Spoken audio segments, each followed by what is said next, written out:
пролог, да, оперы учить амаль. Да, скажу, что мне, видать, когда я писал этот текст, придаліся навыки перакладчика поэзии.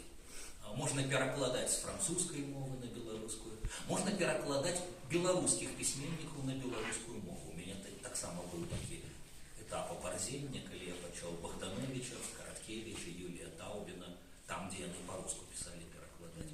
Думаючи, але читаючи параллельно их белорусскомовные творы, як максимально близко подойти до их поэтики. Як бы яны сами плюс-минус слово, плюс-минус выраз, да, написали б, как захотели. Вот я себе пофантазировал.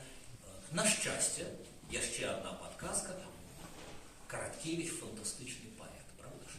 Автор одной из наилепших книг у белорусской истории литературы «Моя Илиада», где есть белорусская песня, где мой край, да, там, где вечную песню пея Беловежа, где есть мантра на Беларуси «Бог живе».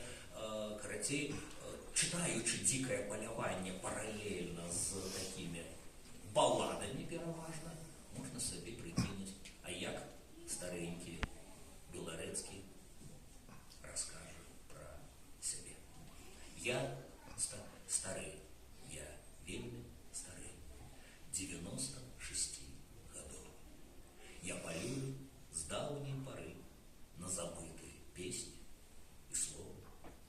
Я шукальник сивых легенд, что вандроўкамі край свой меры.